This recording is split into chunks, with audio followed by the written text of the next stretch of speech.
ناس كتير بتكون عايز تحول حساب الانستجرام بتاعها لحساب احترافي عشان تستخدمه في البيزنس بتاعها، أو لو هو هيقدم محتوى يستخدمه في تقديم المحتوى بتاعه. وبيكون طبعا الحساب بيرسونال أو شخصي أول ما بتكريته جديد. طيب أنا هقولك في الفيديو ده إزاي تحول الحساب بتاعك لحساب احترافي، بس في البداية عايز أوضح لك حاجة مهمة جدا. الانستجرام عندنا ليه 3 انواع من الحسابات: الحساب البيرسونال اللي هو الشخصي، والحساب البيزنس اللي هو بتاع المنتجات او الخدمات اللي انت بتبيعها على الانستجرام، والنوع الثالث هو حساب الكرييتور الخاص بتقديم المحتوى لو انت بتقدم محتوى تعليمي او غيره على منصة انستجرام.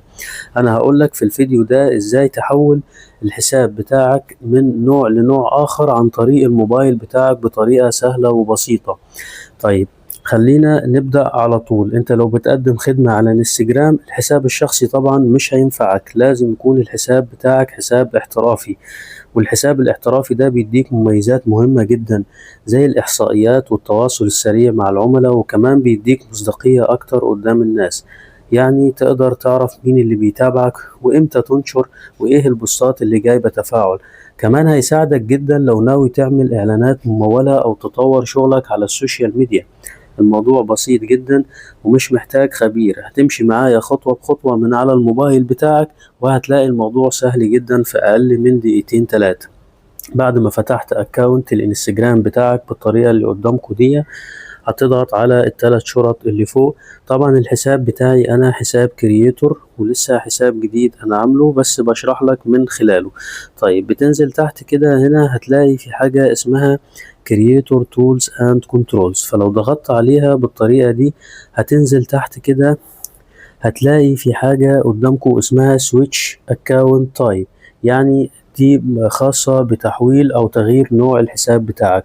فلو ضغطت عليها بالطريقة دي هتلاقي إن هو بيقول لك switch to business account أو switch to personal account، يعني التحويل لبزنس account أو تحويل لبيرسونال account. طب ليه ما قاليش تحويل لكرييتور اكونت؟ لان الحساب بتاعي زي ما انا قلت لكم هو اصلا كرييتور اكونت.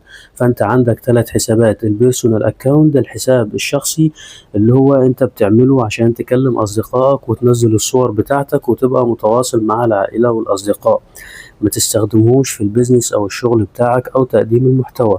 والنوع التاني اللي هو البيزنس اكونت اللي هو الحساب الخاص بالبيع والشراء، او لو انت هتقدم منتج او خدمة هتبيعها عن طريق انستجرام، ففي الحالة دي انت بتعمل الحساب بتاعك بيزنس اكاونت. والنوع الثالث هو حساب الكرييتور اكاونت اللي هو اللي قدامكم ده الخاص بتقديم المحتوى لو انت هتقدم محتوى تعليمي او غيره على منصة انستجرام. فانا لو ضغطت على سويتش تو بزنس اكاونت هيحول لي الحساب بتاعي لبزنس اكاونت، ولو ضغطت على بيرسونال اكاونت هيحول لي الاكاونت بتاعي لحساب شخصي. الطريقة سهلة جدا وبسيطة، وانا كده خلصت الفيديو. يا رب يكون استفدتوا من الفيديو، وشكرا والسلام عليكم ورحمة الله وبركاته. لو استفدت من الفيديو ما تنساش تعمل لايك وتشترك في القناة وتفعل الجرس علشان توصلك الفيديوهات أول بأول. تابعني كمان على كل منصاتي، هقدم لك شروحات مبسطة في التسويق الرقمي والإعلانات الممولة والعمل الحر، وكل يوم هتلاقي محتوى جديد هيساعدك تبدأ وتشتغل أونلاين وتروج لمنتجاتك أو خدماتك بخطوات بسيطة.